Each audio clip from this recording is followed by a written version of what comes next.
Good morning, people. It's our third devotion in the book of Joshua today, and I want to take you to a really interesting story. Joshua was doing his thing in the promised land, doing what God had told him. He had had a great victory at Joshua, a terrible defeat at Ai.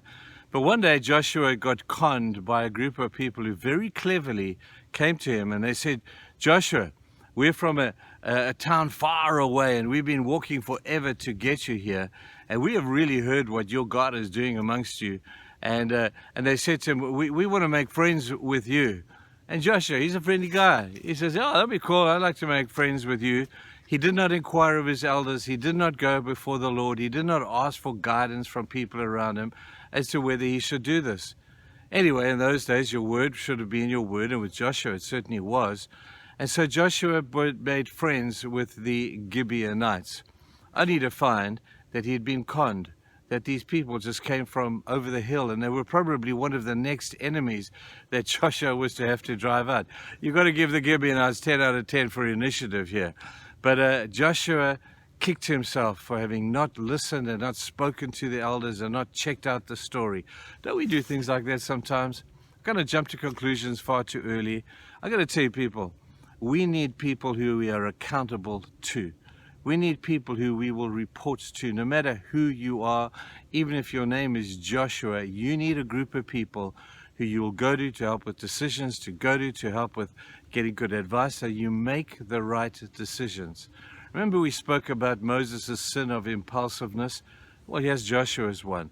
The consequences for Joshua were not nearly as bad as with Moses, but still the impulsiveness of going and doing what he thought was just a cool thing to do, and it was very, you know what, I can be a lot like that. That's why I'm so grateful for the elders of the church, because the elders of the church hold me accountable. The elders of the church we come to with ideas and we talk about them, and they quell sometimes my impulsivity, which is sometimes and very often a very good thing. Everybody needs somebody like that in their lives, you know. I need the elders for the church's sake. You need mentors, you need guides, you need pastoral encouragement and pastoral advice from time to time.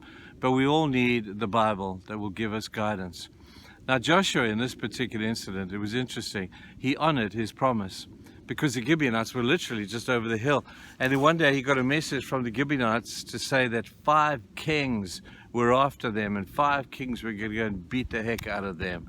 And so the Gibeonites sent a message to Joshua saying, hey, Joshua, remember that contract we signed? Remember that agreement that we had? Well, time to action it. You need to come and save us from these 5 kings. So Joshua think, oh, no, I was really thinking I would never have to do this. But he went to his generals and he said, hey, guys, you know that dumb thing I did the other day? Well, we have to go and protect these people.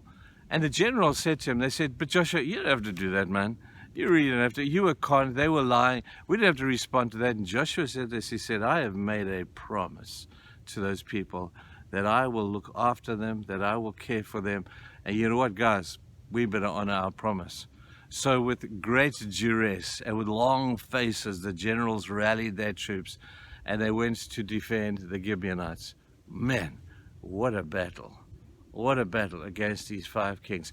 I almost get this beautiful impression of God just being so pumped and so excited that, look, Joshua, my man, even though he did something dumb and something stupid and he blundered, he's making up for his blunder. He's doing what he promised that he would do. And so God did supernatural stuff he never had done before. He sent hail out of heaven upon the enemies. He prolonged the day 24 hours. You want to know why we're 24 hours behind time? Blame Joshua and the Gibeonites. 24 hours he kept the sun still in the sky as they went out and they defeated the enemy completely. The generals would have come back and said, man, Joshua, what a battle. What happened here? And Joshua probably could have smiled and said, well, that's what happens when you honor your promise. God gets excited when you honor your promise, even when the promise is not something that you stand to gain anything from. A promise is a promise is a promise.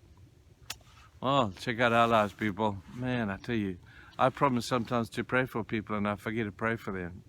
Now I feel, should never have done that. Don't make a promise that you can't keep, that you won't keep, says Proverbs. If you're a man of your word or a woman of your word, your promise is your promise, and that's a promise. So let's make sure, people, that we live lives of integrity. Let's make sure that we live lives that will glorify God, that people will say, man, that person there, you know what, they promised something, and even when they didn't want to do it, even when they did it in duress, they honored their promise. You know, Christians should be the greatest promise keepers in the world. We should be the people that people will look to say, he's a man of his word. She's a man of her word.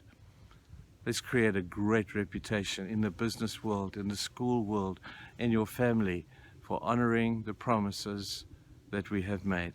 It's a simple lesson. We teach this stuff to our kids. Now let's go and do it. Have a great day, people. See you soon.